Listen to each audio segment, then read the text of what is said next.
সেদিন সকালে ঐশীর বাড়িতে চারিদিকে হইচই হচ্ছিল। চারিদিকে আনন্দের উৎসব ছিল।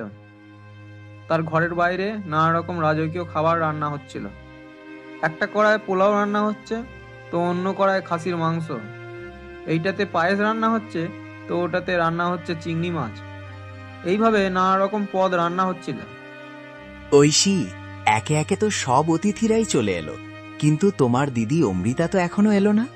হ্যাঁ হ্যাঁ, বলেছিলাম তো, এই তো এলো বলে নিজের পরিবারকে নিয়ে। ঠিক আছে, তুমি বাবুর সঙ্গে বসো, আমি দেখছি কোথায় আছে তারা। এই বলে ঐশী ঘরের বাইরে চলে যায়। আমি অমৃতাকে কেন নিমন্ত্রণ করব? আমার ধনী বন্ধুরা যদি জানতে পারে যে আমার দিদি এত গরিব, তাহলে তো আমার মান সম্মান সব নষ্ট হয়ে যাবে। সকাল সকাল গ্রামের অন্য বউরা সেজে গুজে ঐশীর ঘরে নিমন্ত্রণ খেতে যাচ্ছিল।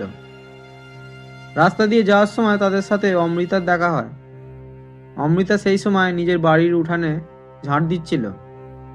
আরে অমৃতা, তুমি এখনো যাওনি? তোমার তো নিজের বোনের ছেলের অন্নপ্রাশন বলে কথা, তুমি তো মাসি হও, তোমার তো আগে থেকেই যাওয়া উচিত। অমৃতা এটা শুনে অবাক হয়ে যায়। এই ব্যাপারে সে তো কিছুই জানতো না, কিন্তু তা সত্ত্বেও সে নাটক করে যায় যেন সে আগে থেকেই সব জানে। হ্যাঁ হ্যাঁ, এই তো ঘরের কাজগুলো শেষ করেই বেরোবো। আচ্ছা, তাড়াতাড়ি করবে, শুনেছি ঐশী পুরো গ্রামকে নিমন্ত্রণ করেছে, আর বাড়িতে রাঁধুনিও এসেছে রাজকীয় খাবার তৈরির জন্য। হ্যাঁ, এটা তো অনেক আনন্দের কথা। তাহলে তোমরা যাও, আমি আসছি। বউগুলো সেখান থেকে চলে গেলে অমৃতা মুখ ভার করে বসে থাকে।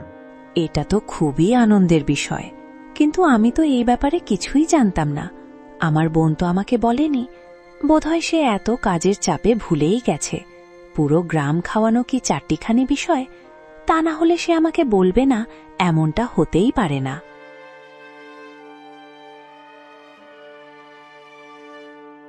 ওগো, শুনছো? আমার ছোট বোন ঐশীর ছেলে হয়েছে। প্রতিবেশী বউগুলো বলছিল আজকে ছেলেটার অন্নপ্রাশন, তাই তারা নিমন্ত্রণ খেতে যাচ্ছে। আমি তো মাসি হই, আমিও যাব। আরে, এ তো খুবই আনন্দের কথা, কিন্তু কেউ তো তোমাকে নিমন্ত্রণও করেনি। বিনা নিমন্ত্রণে সেখানে যাওয়াটা ঠিক হবে না। তুমি সেখানে গেলে লোক কি বলবে? আরে, সে বোধহয় এত কাজের চাপে ভুলে গেছে। এত বড় অনুষ্ঠান, এখন এসব কথা তো ভুলে যাওয়া স্বাভাবিক। মা, আমিও যাব। আমি তো বড় দাদা হয়ে গেছি, তাই আমিও আমার ছোট ভাইকে দেখব। শোনো, তুমি চিন্তা করো না, আমরা দুজন যাচ্ছি, তাড়াতাড়ি চলে আসব। ঐশী আমাদের দেখে খুব খুশি হবে। ঠিক আছে, যেন বেশি দেরি করো না। আমাকে মাঠে যেতে হবে, আমি চলি। এই বলে অমৃতার স্বামী অশোক মাঠে যাওয়ার জন্য বেরিয়ে পড়ে। কিন্তু অশোকের বিনা নিমন্ত্রণে ঐশীর ঘরে যাওয়া উচিত বলে মনে হয়নি। এদিকে অমৃতা চিন্তায় পড়ে যায় যে ঐশীর ঘরে কি উপহার নিয়ে যাবে। অনেক ভেবে তার মনে পড়ে, এখন তো আমাদের কাছে দেওয়ার মতো কিছুই নেই। আমি নিজের হাতে একটা সোয়েটার বুনেছিলাম, ভেবেছিলাম ঐশীর যখন বাচ্চা হবে তখন তাকে এটা দেব। তো আজ সেই দিন এসেই গেল, চল এটাই নিয়ে যাওয়া যাক। হ্যাঁ মা, এ তো খুব সুন্দর উপহার, মাসির খুব পছন্দ হবে। অমৃতা নিজের ছেলেকে নিয়ে ঐশীর ঘরের দিকে রওনা দেয়। অমৃতা খুবই সোজা সরল মানুষ ছিল। সে কি করে জানবে যে বিনা নিমন্ত্রণে নিজের বোনের বাড়ি গেলে তার সঙ্গে কি কি ঘটনা ঘটবে। অন্যদিকে ঐশী নিজের স্বামী ও ছেলের সাথে সেজে গুজে পুজোয় বসে। ঘরে অনেক ভিড় ছিল। গ্রামের সমস্ত নামি দামি লোকেরা, মহিলারা সেখানেই বসেছিল, আর পুরোহিত মন্ত্র পড়ছিল। কিছুক্ষণ পরে অমৃতা নিজের ছেলেকে নিয়ে সেখানে পৌঁছায়। সে দরজার বাইরে থেকেই ভিতরে দেখে, কিন্তু কাউকে দেখতে পায় না।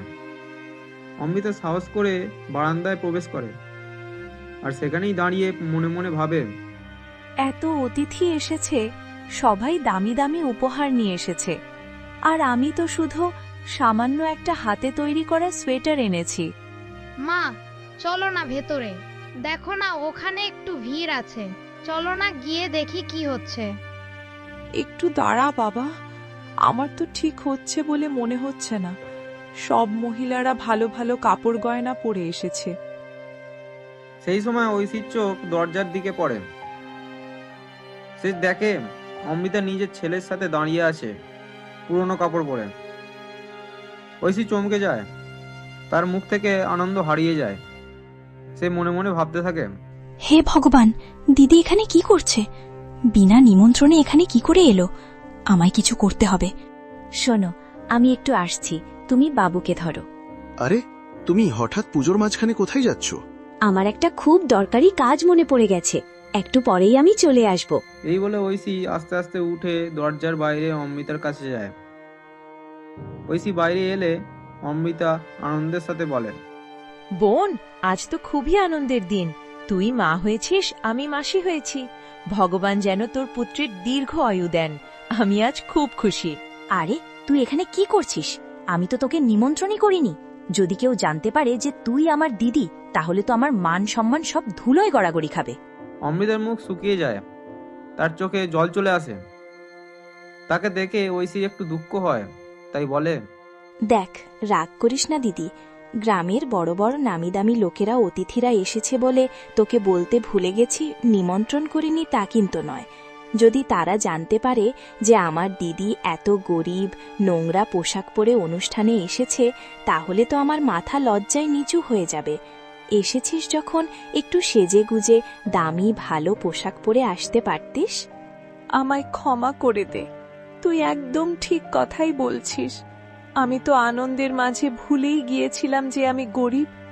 শুধু খবর পেলাম তোর ছেলে হয়েছে, আমি মাসি হয়ে গিয়েছি, তাই নিজেকে আর আটকাতে পারলাম না। দেখ, তোর ছেলের জন্য আমি নিজের হাতে তৈরি করা সোয়েটার নিয়ে এসেছি। আরে, আমার ছেলের কাছে তো আগেই অনেক জামা কাপড় সোয়েটার আছে, কি দরকার ছিল ঘরে তৈরি করা সোয়েটার নিয়ে আসার? একবার তাকিয়ে দেখ, লোকেরা কত সুন্দর আর দামি উপহার নিয়ে এসেছে। এদিকে আবার অতিথি আসছে, তোকে দেখে ফেললে তো সর্বনাশ হয়ে যাবে। তুই চল ওই ঘরে তাড়াতাড়ি। ঐশী অমৃতা আর তার ছেলেকে একটা আলাদা ঘরে নিয়ে যায়।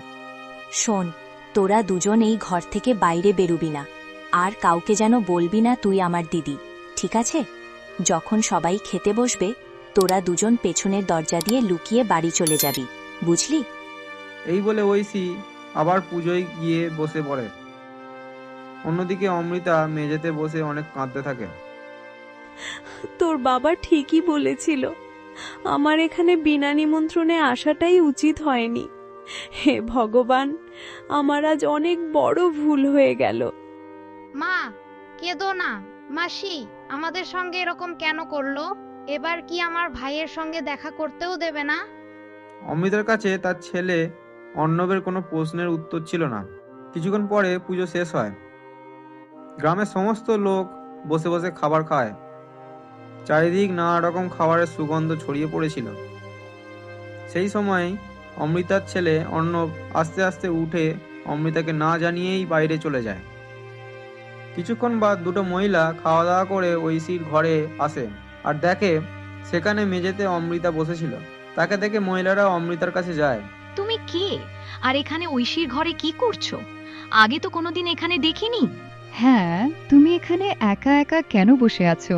কে তুমি, আর এখানে কি করছো? দুই মহিলাই প্রশ্ন করা শুরু করে দেয়, ফলে অমৃতা ভয় পেয়ে যায়। ও, আমি ঐশীর দিদি। মানে আমি এখান দিয়ে যাচ্ছিলাম না, মানে। আচ্ছা, তুমি কি ঐশীর দিদি? কিন্তু তোমাকে দেখে তো মনে হচ্ছে না যে তুমি ঐশীর দিদি। মহিলারা জোরে জোরে অমৃতার ওপর হাসতে থাকে। তাদের আওয়াজ শুনে ঐশী দৌড়ে আসে। আরে ঐশী, আমরা এটা কি শুনছি? এই মহিলাটা তোমার দিদি? তুমি বলনি যে তোমার দিদিও এখানে এসেছে? আর এখানে ঘরে কেন বসে আছে? একবারও বাইরে আসেনি কেন? কে বলেছে আমার দিদি? এ তো আমার ঘরে ঝিঁয়ের কাজ করতে আসে। এই কয়েকদিনই হয়েছে একে কাজে নিয়েছি, আর একবার দিদি বলে ডেকেছি বলে লোকেদের কাছে সত্যিকারের দিদি বলে বেড়াচ্ছে। ঐশীর কথা শুনে অমৃতার চোখে জল চলে আসে। আচ্ছা, তাহলে এই ব্যাপার। সামান্য একটা কাজের লোক হয়ে নিজেকে তোমার দিদি বলছে, সাহস তো দেখো। আচ্ছা ঐশী, আমরা এবার আসি। আজ তোমার বাড়িতে এসে আমরা অনেক আনন্দ করেছি। এবার আমরা আসছি। মহিলারা চলে গেলে ঐশী অমৃতার ওপর জোরে জোরে চিৎকার করতে থাকে। তোর সাহস কি করে হলো তাদেরকে নিজের পরিচয় দেওয়ার? তুই কেন বললি তুই আমার দিদি? আমি তো তোকে আগেই বারণ করেছিলাম, তাহলে তুই কেন বললি? আমি জানি তুই ইচ্ছে করে এমন করেছিস, তাই তো, যাতে আমার মান সম্মান সব নষ্ট হয়ে যায় আর লোকেরা আমার উপর হাসুক। তুই আমার দিদি নস, শত্রু, তুই শত্রু। ঐশী, আমাকে ক্ষমা করে দে। ওই মহিলারা হঠাৎ করে এসে আমাকে প্রশ্ন করছিল, আমি ভয় পেয়ে গিয়েছিলাম। আমার মুখ দিয়ে ভুল করে বেরিয়ে গিয়েছিল যে তুই আমার বোন। আমি ইচ্ছে করে কিছুই করিনি। আমাকে ক্ষমা করে দে বোন।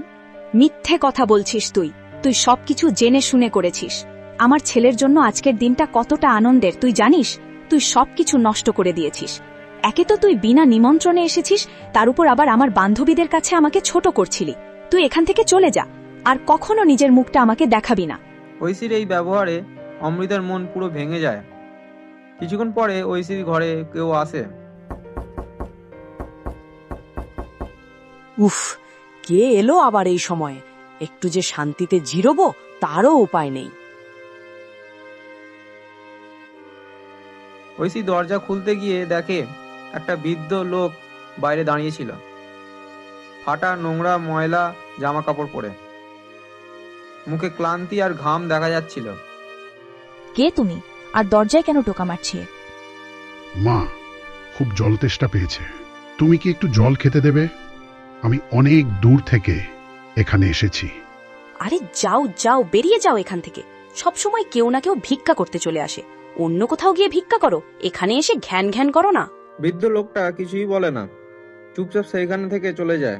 আজ ঐশীর ঘরে পুরো গ্রাম খেয়েছিল, অনেক খাবার বেঁচেছিল। ঐশী একটা বৃদ্ধ অসহায়কে এক ঘট জলও পর্যন্ত দিল না। সে জানতো না যে সেই মুহূর্ত থেকেই ভাগ্য তাকে কি ফল দেবে।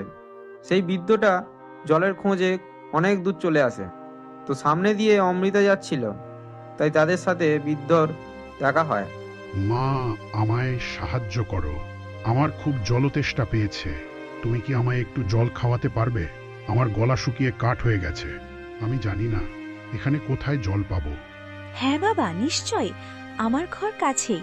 কিন্তু তোমার তো অনেক তেষ্টা পেয়েছে, তো পাশেই একটা নদী আছে, আমি সেখান থেকে জল নিয়ে আসছি। রূপম, তুই ঘরে যা, আমি এক্ষুনি আসছি।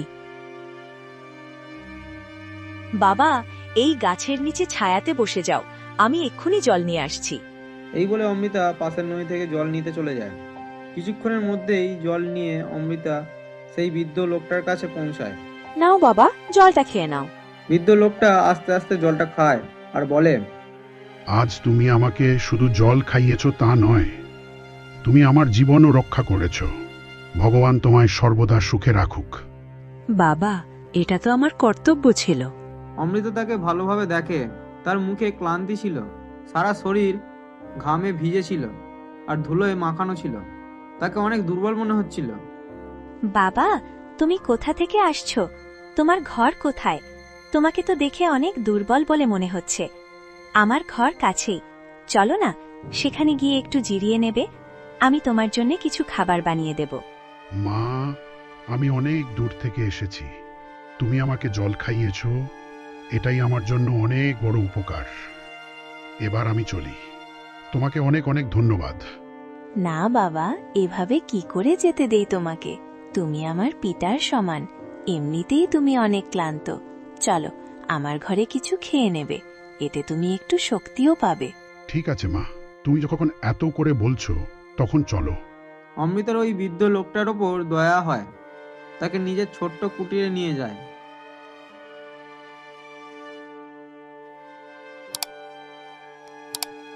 বাবা, তুমি এখানে বসে আরাম করো, আমি তাড়াতাড়ি তোমার জন্য কিছু খাবার তৈরি করে নিয়ে আসছি।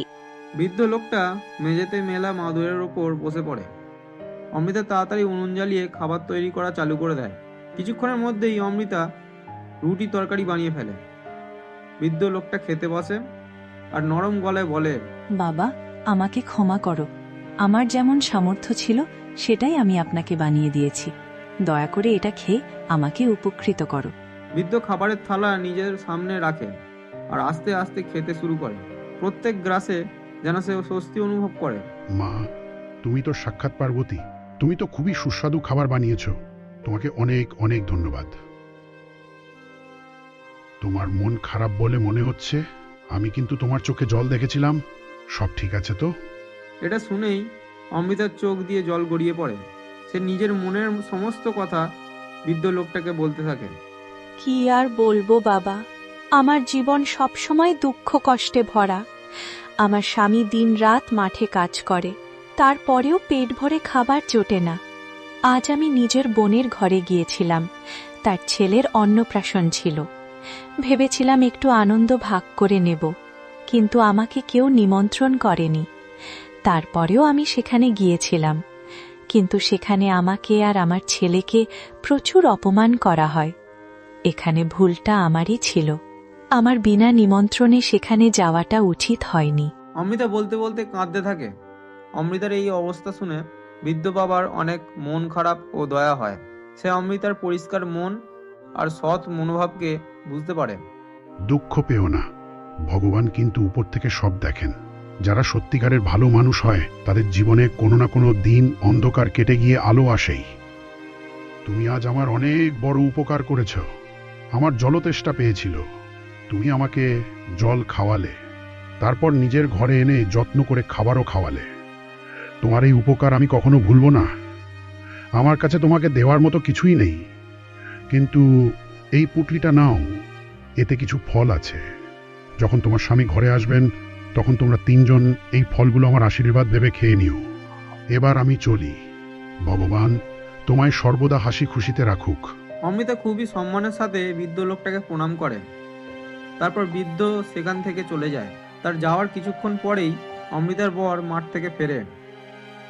অমৃতা তাকে সমস্ত ঘটনা বলে, কিভাবে এক তৃষ্ণার্ত বৃদ্ধ তার কাছে জল চায়, কিভাবে ঘরে এনে তাকে খাবার খাওয়ায়, আর যাওয়ার সময় তাকে একটা পুঁটলি দিয়ে দেয়। তার স্বামী বলে, তুমি একদম ঠিক কাজ করেছো অমৃতা, এটাই হলো আসল পুণ্যের কাজ।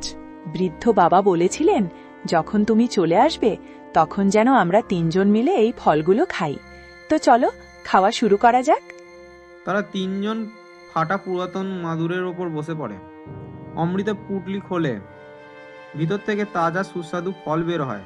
তারা সবাই তৃপ্তি করে সেই ফলের স্বাদ উপভোগ করে। প্রত্যেক গ্রাসে তারা যেন অমৃতের স্বাদ খুঁজে পাচ্ছিল।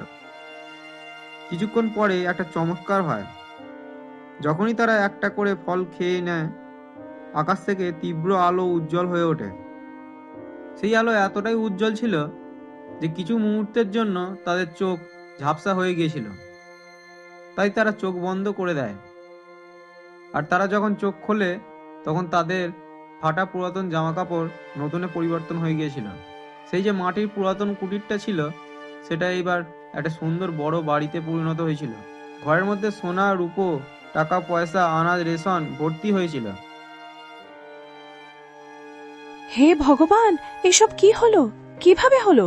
শুনছো, এসব বোধহয় সেই বৃদ্ধ বাবার দেওয়া ফল খেয়ে হয়েছে। যখনই আমরা ফলটা খেলাম এসব কিছু পরিবর্তন হয়ে গেল। বোধহয় ঈশ্বর মানুষের ছদ্মবেশ ধরে আমাদের ঘরে এসেছিলেন আমাদের পরীক্ষা নেওয়ার জন্য।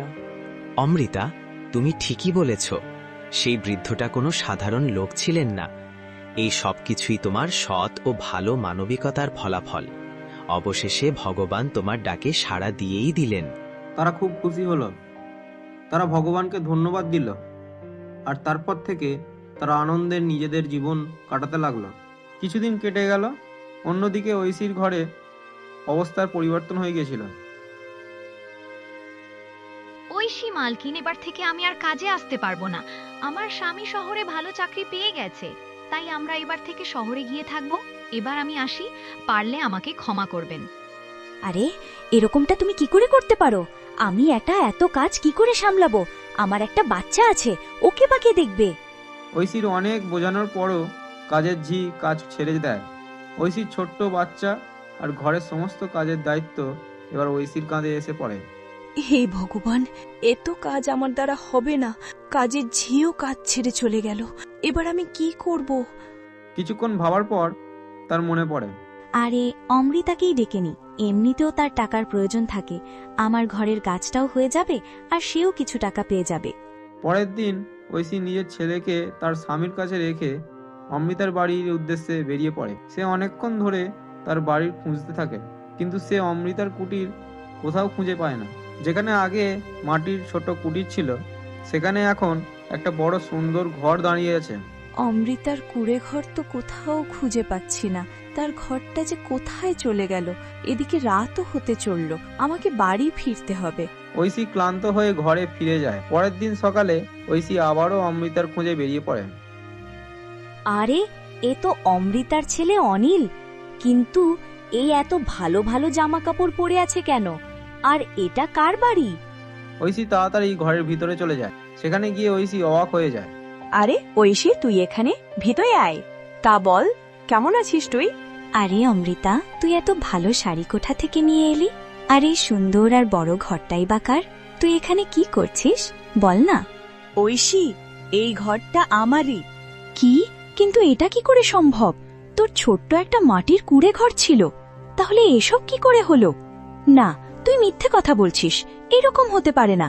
আমি সত্যি বলছি ঐশী। যেদিন তোর ঘর থেকে কাঁদতে কাঁদতে ঘরে ফিরছিলাম, তখন রাস্তায় এক বৃদ্ধ বাবার সঙ্গে আমার দেখা হয়েছিল। তাকে আমি জল খাইয়েছিলাম, তারপর তাকে ঘরে নিয়ে এসে খাবার খাওয়াই। যাওয়ার সময় তিনি আমাকে কিছু ফল দেন আর বলেছিলেন, এটাকে আমার আশীর্বাদ ভেবে খেয়ে নিও। তো যখনই সেই ফল খেলাম, তখন থেকেই এই চমৎকার হলো। কি? একটা বৃদ্ধকে খাবার আর ফল খাইয়ে এমন হয়ে গেল? আরে অমৃতা, সত্যি করে বল, তুই আমার সঙ্গে ঠাট্টা করছিস না তো? না ঐশী, এটাই সত্যি। আমার মনে হয় সেদিনের সেই বৃদ্ধ কোনো সাধারণ ব্যক্তি ছিলেন না, তিনি ভগবান ছিলেন। আমার ঘরে মানুষের রূপ নিয়ে এসেছিলেন। তিনি আমার পরীক্ষা নিয়েছিলেন, আমার মনে কতটা মনুষ্যত্ব আর দয়া আছে। আর যখনই আমি তাকে নিঃস্বার্থভাবে সাহায্য করলাম, তখনই তিনি আশীর্বাদ স্বরূপ আমাদের পুরো ভাগ্যটাই পরিবর্তন করে দিলেন। এটা শুনে ঐশীর মুখ বাংলার পাঁচের মতো হয়ে যায়। ঐশীর মনে পড়ে যে সেই দিন ঐশী সেই বৃদ্ধকে ভালো মন্দ কথা শুনিয়ে তাড়িয়ে দিয়েছিল। অমৃতার কথা শুনে ঐশীর মুখে আফসোসের রেখা স্পষ্ট দেখা যাচ্ছিল। সে অমৃতাকে রেগে গিয়ে বলে, তুই আমার ভাগ্য কেড়ে নিয়েছিস অমৃতা। ওই বৃদ্ধ প্রথমে আমার ঘরে এসেছিল। যদি আমি তাকে জল খাইয়ে দিতাম, তাহলে আজ এই সমস্ত ধন সম্পত্তি আমার হতো। এসব কিছু আমার অধিকার। তুই আমাকে ঠকিয়েছিস, আমার ভাগ্য কেড়ে নিয়েছিস তুই। না ঐশী, আমি কারো কিছু কেড়ে নিইনি। আমি তো শুধু সেই বৃদ্ধকে সাহায্য করেছিলাম। বোধহয় ভগবান আমার সততা আর মানবিকতা দেখে আমাকে দয়া করেছেন। মিথ্যা! এই সব কিছুই আমার হতো। আমি যাচ্ছি ওই বৃদ্ধের খোঁজে। ঐশী রেগে গিয়ে ওই ঘর থেকে চলে যায়। ঐশী রেগে গিয়ে ওই ঘর থেকে চলে যায় আর পুরো গ্রামে ওই বৃদ্ধকে খুঁজতে থাকে, কিন্তু সে ওই বৃদ্ধটাকে কোথাও খুঁজে পায় না। ক্লান্ত হয়ে অবশেষে সে এক সাধুর কাছে পৌঁছায় আর বলে, বাবা, আমার বোন আমার অধিকার কেড়ে নিয়েছে। আমি একজন বৃদ্ধের খোঁজ করছি। ঐশী সাধু বাবাকে সব কথা খুলে বলে। সাধু বাবা শান্ত গলায় বলে, শোন, তুই আগে থেকেই অনেক ধনী, তোর কোনো জিনিসের অভাব নেই। তোর বোন তো শুধু একজন তৃষ্ণার্তকে জল খাইয়েছে, ক্ষুধার্তকে খাবার খাইয়েছে। সে তোর অধিকার কেড়ে নেয়নি, সে তো তার ভালো কর্মের ফল পেয়েছে। আরে তুমি নিজের মুখ বন্ধ করো। ওইসব কিছুর উপর আমারই অধিকার আছে। আমার দিদি সবকিছু আমার কাছ থেকে কেড়ে নিয়েছে। আমি শুধু তোমার কাছে ওই বৃদ্ধের ঠিকানাটা জানতে এসেছিলাম, অমৃতার প্রশংসা শোনার জন্য নয়। আর এমনিতেও আমাদের গ্রামে অনেক ভালো ভালো সাধু বাবা আছেন। আমি যে কোনো জায়গায় গিয়ে বৃদ্ধের খোঁজ পেয়ে যাব। আমার কাছে অনেক টাকা আছে। ঐশী সাধুকে ভালো মন্দ কথা বলা চালু করে দেয়। সাধু বাবা তার দিকে তাকায়। সাধুর চোখ ক্রোধে লাল হয়ে গেছিল। আরে মূর্খ স্ত্রী, তুই নিজের অহংকারে অন্ধ হয়ে গিয়েছিস। নিজের বোনকে দেখে তোর এত হিংসা হচ্ছে কেন? তোর কাছে টাকা পয়সা সম্পত্তি কোনো কিছুরই তো অভাব নেই। আজ পর্যন্ত কেউ আমার সঙ্গে এভাবে কথা বলেনি, আর তুই আমাকে অপমান করিস? তোর এত বড় সাহস!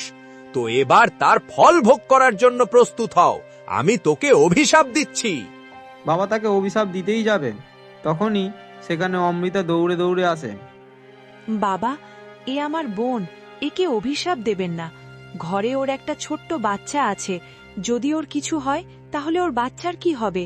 দয়া করে একে ক্ষমা করে দিন বাবা।